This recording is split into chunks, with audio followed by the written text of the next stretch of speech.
يا جماعة بعرف صار لي فترة ساحب، بس سمعاني من صوت اني مرضان واكل فمعلش يعني لا تواخذوني. وشكرا على 102 مشترك. اليوم عن انه كترة سفر المشاهير على اليابان، وما بعرف ليش على اليابان بالتحديد، ولكن خلونا نشوف. وهي المرة رح ارجع لكم رمز من رموز القناة كنت عم بشتغل عليه، بس رجعته احسن بكتير. وهلا شوفوا. هلوز يا مساء السمن واللوز. يا جماعة المشاهير الكتير اللي انا عم بحكي عنهم مو انه مثل مثلا والله 2 3، شي 4 5 كلهم مسافرين، مثل بندريتا ونور ستارز وأودين، محمد أودين وتون العنزي ووحدة اسمها أميرة ستار، ويعني كتير ناس. فخلونا نبدأ بالفيديو. طيب أول شي رح شوف فيديو نور ستارز تبع الكبسولة لما جربت الكبسولة. أنا باليابان اليوم رح نجرب فندق الكبسولة اللي سمعت عنه كثير ناس وكثير صناع محتوى أجانب وعرب. من الأجانب كثير راحوا له، ومن العرب جو حطاب رحلة من سنين، ومن وقتها وأني بعقلي هذا المكان، ومن فترة راحت آياتي وشفت هذا المكان وصار بعقلي أكثر، وحابة أروح أجرب على أرض الواقع أكثر وأكثر. اليوم أول يوم اللي باليابان، سويت شنو؟ حجزت فندق الكبسولة، راح نروح له سوا، ولكن الفرق إني راح أصور لكم كل شيء بأدق التفاصيل. وطبعا كسر أظفري أول يوم بعد ما سويته ولكن فندق الكبسولة ممكن يصلح المزاج ويعوضني عن أظفري المكسور. روحت اليابان متعودك عن أظفرك المكسور. أنا إذا انكسرت إيدي خليني طعميني شاورما بنساها لإيدي، مو مشكلة يعني. يمكن أنا بحب الأكل، هو مو بس أنا. شنطتي ألبسها، تليفوني، شاحنتي، أعتقد صرنا جاهزين، يلا بينا.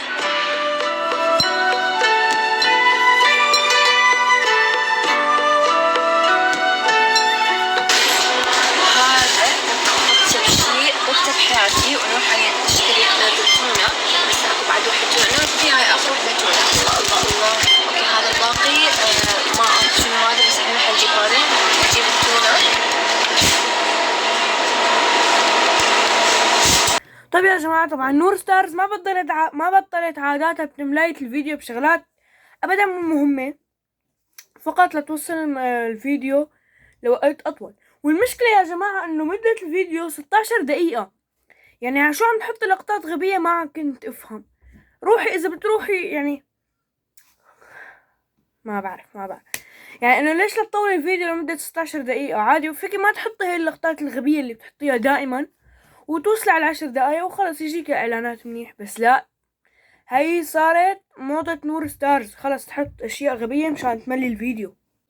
المهم يا جماعة هلا بتصير تهبل شوي وتروح تجيب قصص من السوبر ماركت بعدين، فانا رح اقدم لوقت ما تروح على الفندق. هذه الكارد وبعدين تسوون سكان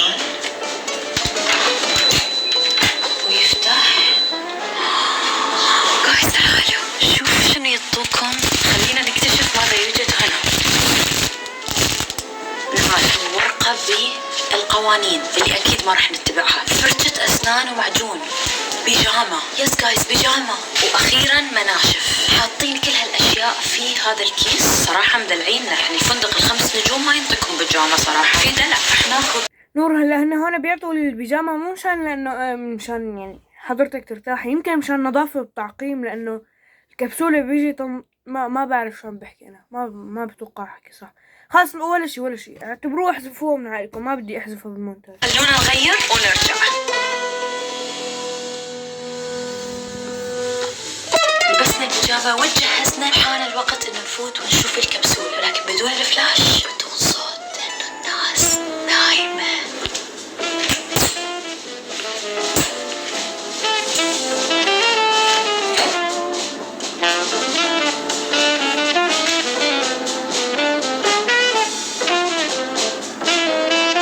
يا جماعة هون كل البنات اليوتيوبرز او التيك توكرز او اي حدا بالعالم، اي بنت بالعالم يعني، بس تجي عليها كاميرا انه ما بتقدر تصور بشكل عادي تضحك تعمل، بيعملوا هيك. ذكرتوني بسلطة يا زلمة، مع 500 بعد بكرة.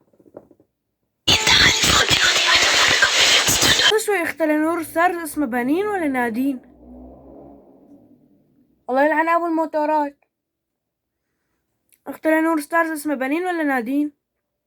اذا بتعرفوا اكتبوا لي بالتعليقات، انا صراحه ما بعرف، ولا لكم لا تكتبوا بالتعليقات مو مهم. يا جماعه مثل هاي اللحظات عفوا اللي بتصير مع اي واحد، مثلا بكون كل بيتك نايم، انت بتمشي عم تمشي عادي، فجأة بتوقع شغلة وخلاص بتصير بتحسها بدها تجيب فرقة نجوى كرم ويقعدوا يعزفوا موال.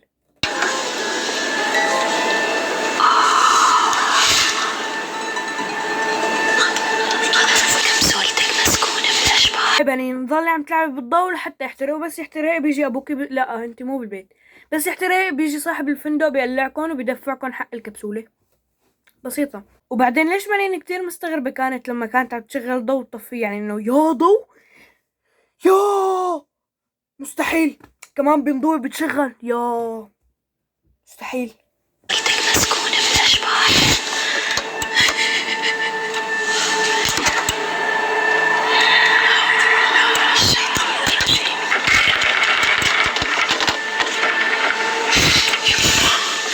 يا ويلي فيلم رعب. انتو المفروض تنحطوا ام بي سي اكشن، ما بعرف شو دخل على شو مثلا. هاي كان لازم يجيبوها تمثل بشي فيلم، مثلا اعطينا شي وينزداي ادمز، وشو كان اسمه؟ نسيت شو كان اسمه، بس هذا الفيلم انتو كل هذا هي صورته. باليابان تعالوا اخذكم بجولة بالكبسولة. اول شي عندنا مخدة كبير، وعندنا بطانية كبيرة، وعندنا جارجرز مكانات نحط الجارجر. مستحيل انتي واختك شو بتخوفوا، يا ويلي بسم الله. يا جماعة هلا هي قاعدة عم تشرح انه القصص اللي بالغرفة، واجت قالت لهم بخ، يا ويلي مستحيل. وبعدين ليش كانت كتير متفاجئة؟ البطانية ومخدة وشاحن، يا ويلي. يعني كبسولة للنوم شو متوقع يكون فيها؟ كاسة قهوة فوق الوسط مثلا، شو مثلا حلبة مصارعة، ملعب كرة قدم، شو يعني شو بده يكون فيها غير حرام؟ يعني بطانية بس بالسوري حرام، ومخدة وفتحة شاحن يعني وأضوية طبعا. خير شو بده يكون شي تاني؟ جايز اشتركوا بالقناة وفعلوا الجرس وحطوا لايك لأنه المحتوى هالفترة نار وشرار.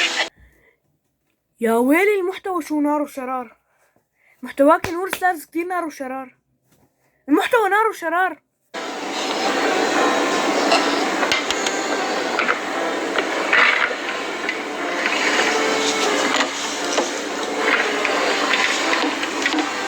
جماعة الواحد على اليوتيوب ما بيقدر ياخد راحته، بتكون نايم هيك فجأة بتلاقي واحد فايت عليك بالكاميرا. طيب يا جماعة ما تبقى من الفيديو كله قصص بلا طعمة، وهي رح نروح على فيديو بندريتا التاني، مو التاني ما بعرف اي فيديو له بالضبط، بس رح نروح على فيديو بندريتا.